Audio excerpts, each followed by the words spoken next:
Hello दोस्तों, स्वागत है आप सभी को स्टार मिशन क्लासेज में।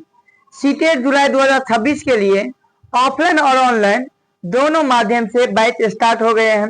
जो भी अभ्यर्थी न्यू है और जो भी अभ्यर्थी कुछ ही नंबर से आपका रिजल्ट छूटा है, तो आप शीघ्र ही क्लास ज्वाइन कर ले।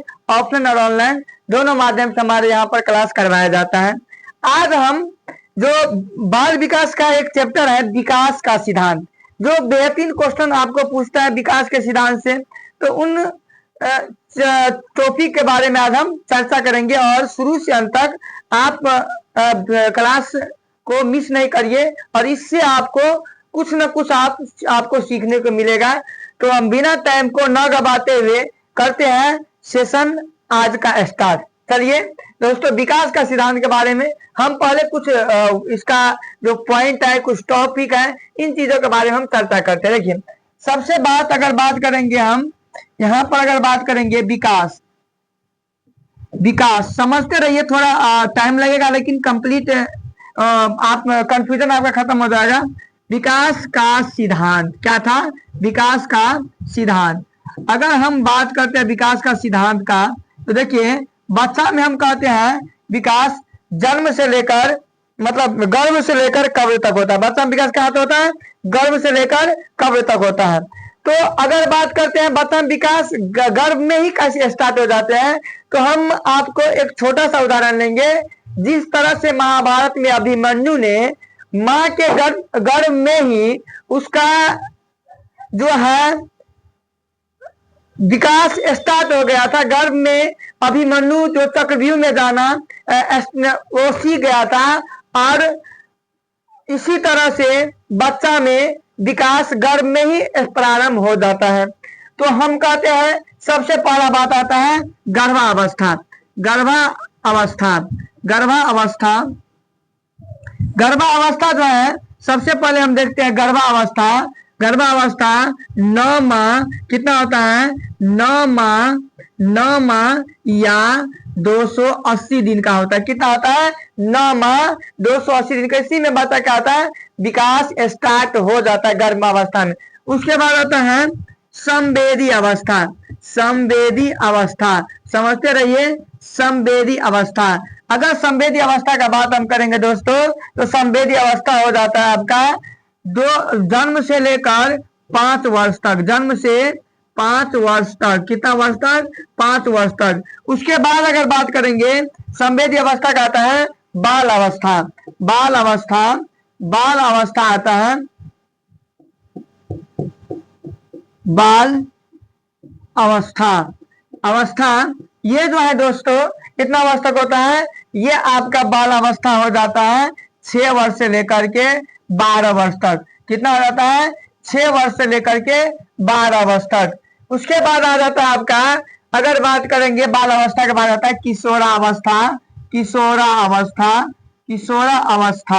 ये जो है 13 से लेकर के 18 वर्ष तक रहता है। इसी तरह से बच्चा में युवा अवस्था, प्रौढ़ावस्था आते रहता है। ठीक, तो हम सबसे पहला कहते हैं बच्चा का विकास हम छोटा देखिए। अगर टॉपिक पे जाएंगे तो फिर क्वेश्चन को भी हमको देखना है। ठीक, तो विकास का सिद्धांत क्या है? तो गर्भ में 9 माह में बच्चा अपना क्या करता है, जो है विकास जो बच्चा में गर्भ में ही प्रारंभ हो जाता है। समझ गए?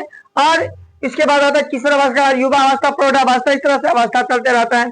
तो बच्चा का अवस्था कहा जाता है विकास जन्म से लेकर कब्र तक होता है। ये समझ गए?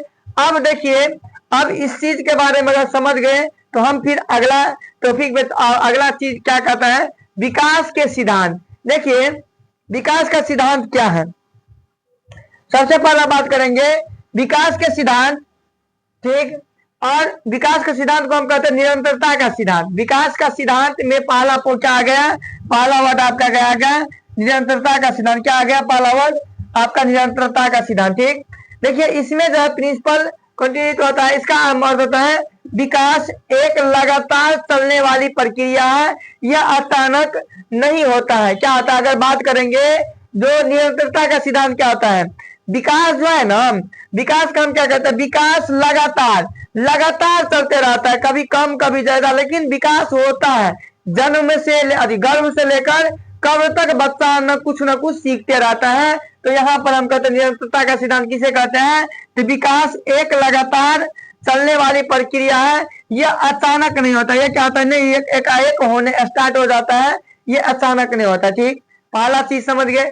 अगला पॉइंट है, उदाहरण के तौर पर बच्चा धीरे धीरे बोलना सीखते हैं। क्या कहते हैं? बच्चा पहले क्या कहते हैं? किताबें कहते हैं कोई वर्ड को सीख रहा था, नहीं, पहले वो रोता है, जैसे कि हंसता है, उसके बाद माँ, पहला वर्ड बच्चा क्या बोलता है? माँ। तो इस तरह से बच्चा क्या कहता है? बच्चा धीरे धीरे बोलना शुरू करता है। उसके बाद बच्चा कहता है पापा को, दादा को, चाचा को। ये इस तरह से क्या होता है? उसमें विकास लगातार चलने वाली प्रक्रिया, अचानक नहीं होता है। तो प्रयास करते हैं, उसके बाद विकास होता है। जैसे धीरे धीरे बोलना सीखता है, ये क्या है? बच्चा का विकास है। चलिए अगला पॉइंट को हम देखेंगे। अगला है 2 नंबर का। 2 नंबर में है क्रमबद्धता का सिद्धांत। क्रमबद्धता का सिद्धांत क्या है? देखिए, क्रमबद्धता का सिद्धांत कहते हैं एक निश्चित क्रम में जो होते हैं विकास, उसे हम कहते हैं क्रमबद्धता का सिद्धांत। देखिए, सबसे पहले क्रम बाय क्रम, जैसे कि पहले अगर बात करते हैं, पहले बैठना, बच्चा क्या करता है? बैठना सीखता है, फिर रेंगना सीखता है, फिर चलना सीखता है, फिर दौड़ना सीखता है। ये क्या है? ये एक क्रमबद्धता का सिद्धांत है, एक क्रम बाय क्रम। पहले बच्चा दौड़ना सीख सकता है, बाद में रेंगना सीखेगा नहीं। पहले बच्चा बैठना, तो फिर गुरकने लगता है, फिर चलने लगता है, फिर दौड़ना स्टार्ट कर देता है। तो विकास क्या है? क्रमबद्धता का सिद्धांत। काश एक निश्चित क्रम में ही होता है, ये नहीं कि एक कभी ज्यादा पहले बच्चा का बैठना हो जाएगा, फिर दौड़ना हो जाएगा, ये नहीं होगा। क्योंकि विकास क्या होता है? क्रमबद्धता का सिद्धांत एक क्रम के लगातार ही चलता है। चलिए अगला समझिए क्रमबद्धता। अगला उसके बाद हम चलेंगे समान से विशिष्ट की ओर। समान से विशिष्ट की ओर। आप देखिए, सबसे पहले समान से विशिष्ट की, पहले बच्चा समान प्रतिक्रिया देता है, बाद में वो विशिष्ट की ओर जाता है। पहले बच्चा जो स्थित है उस चीज के बारे में सीखना प्रारंभ करता है, आसान चीज सीखता है, फिर उससे क्या जो उससे व्यवहार्य है उस चीज को सीखता है। तो क्या है? बच्चा पहले समान। उदाहरण के तौर पर अगर बात करते हैं तो सबसे पहले पहले पहले पूरा हल हिलाता है, बाद में उंगली क्या कहता है? बाद में उंगली से पकड़ता है। पहले क्या कहता है? पहले पूरा हाथ को हिलाता है, तो फिर वहां पर क्या कहता है? उंगली से पकड़ना स्टार्ट कर देता है। तो यहाँ पर कहता है समान से विशिष्ट की ओर। समान से विशिष्ट के पहले क्या कहता है? डायरेक्ट अगर कोई वस्तु को पकड़ना होगा तो पहले ये ऐसे करके सोचेगा, फिर उसका शेप बनाएगा, फिर उस वस्तु को पकड़ता है। पहले पूरा हाथ को हिलाता है, बाद में उंगली से पकड़ता है। यह क्या कहता है? समान से विशिष्ट का सिद्धांत होता है। क्या होता है? समान से विशिष्ट का सिद्धांत होता है। चलिए अगला हम क्वेश्चन का बात करेंगे। अगला क्वेश्चन चलते हैं 4 नंबर में। सिर से पांव की ओर। सिर से पांव की ओर कहता है, सिर से पांव की ओर आपका ऑप्शन में आ जाता है। देखिए, काश सिरे से की ओर सोचता है, काश सिर से नीचे की ओर सोचता है, उसे कहते हैं सिर से पैर की ओर। उदाहरण के तौर पर पहले सिर को संभालना, फिर चलना सीखना।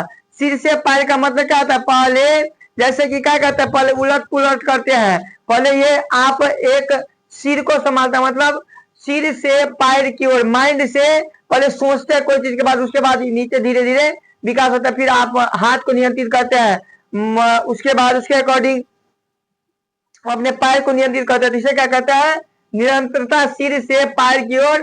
काश मतलब यहाँ पर पहले करेंगे, पहले सिर को संभालना, फिर चलना सीखते हैं, सिर से पैर का सिद्धांत। ठीक, यहाँ पर सिर से पांव की ओर जो विकास होता है। चलिए अगला क्वेश्चन चलते हैं।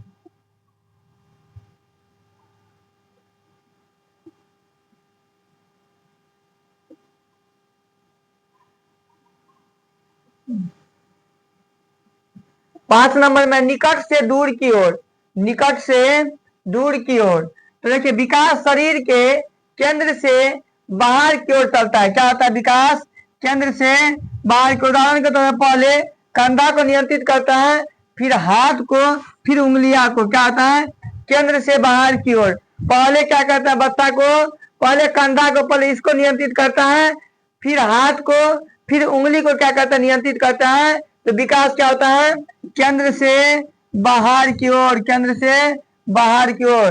पहले कंधा, फिर उसके बाद क्या करता है? हाथ को नियंत्रित करते हैं, फिर उसके बाद फिर सिर को नियंत्रित, फिर उसके बाद उंगली को नियंत्रित करते हैं। तो इस तरह से क्या होता है? इसे हम कहते हैं निकट से दूर की ओर, निकट से दूर का सिद्धांत। ठीक,